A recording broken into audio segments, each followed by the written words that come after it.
Hey there, welcome to the new header settings. I will show you how easy it is to transition from the old one to the new one and some of the amazing features that you can do with the new header. To switch, click on Upgrade Header and click on the big switch button. You have this warning. So when you switch from the old to the new one, some of the design might change, but you still keep the logo, the navigation and the other elements and their colors. But you can easily readjust and add new elements through the new interface. Click on yes, and the transition will happen right away. So now you're in the new header. Styling, as you can see, is completely different. You have the option, this is your main row, you have the option to add widgets next to on the left side, middle and right side. You can create margins with the dot between the elements, as you can see here. You can simply adjust the margins, for example, and you can add new elements by clicking on the plus icon. Click on the element you want to add and it will be added to the design, and delete it if you don't want it. So this way you can create your own unique layouts and different functionalities into the header. You can also add a top bar and a bottom bar by clicking on the plus icon. Here again you can add to the left, to the middle and into the right side by just clicking on the plus icon, and let's say add a social media, and from the left side you have the settings for the whole row, as you can see here, and you can adjust the background, for example, add a border and so on. You can do the same thing for the bottom row as well. The settings for the whole header and the main row you can access from the big button. Here you can adjust the background. You can place the header on top of the content. Here you can see that it's on top of the actual content. You can do this, and you can add a fixed header when you scroll the page. It's a lot easier now, and you have full modifications of the fixed header. When you scroll down, you'll see that you have this fixed header that is a clone of the main header, and here you can adjust what you want to see, how you want to see it, and it's completely from your main header, as you can see.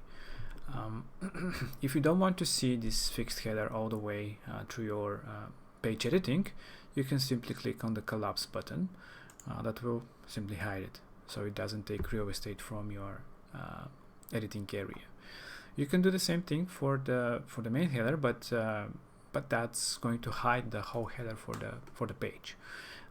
So simply this header will not be visible when you preview this page, when your customers preview it. The other settings you can do for the header are the header layout. In the header layout, you have the option to select out of 5. So for example, if you want to switch to the vertical left, you'll see that everything transitions to the left side.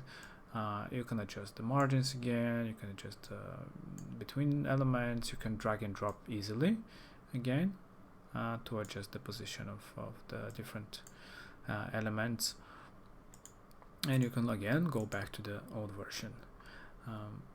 This way you can play around, you can create different stylizations and modifications. Drag and drop to arrange position of elements, simple as that, very easy. And you cannot add widgets from the add widget option, but only from the add widget button between sections.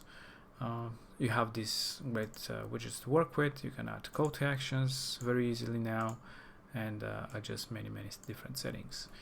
The important widget here that we've added is the menu widget, that you can adjust the elements inside very easily, a lot easier than before. You can change the names, you can change the URLs now, add a mega menu if you want with the plus icon, and simply click on the pencil again to edit it. To create submenus, it's very easy now.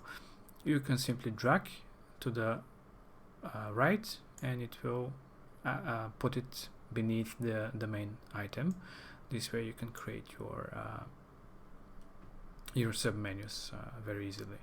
and you can collapse them if they take too much real estate again. The menu again has a lot of different settings, as you can see here. There can be a burger if you want to create a burger, a vertical, a horizontal menu, and you have different settings like spacing between elements, fonts, divider between elements, hover states when you're on top of the element, and of course the submenu styling. You can completely modify the submenu of your header. As you can see, this is the nice animation that is selected from hover active item color settings. So this way you can create different headers for different purposes very easily, and yeah, create anything that you want, and it can work great with the call to actions, the new elements that you can add. And yeah, I hope you enjoy it and have a great header building.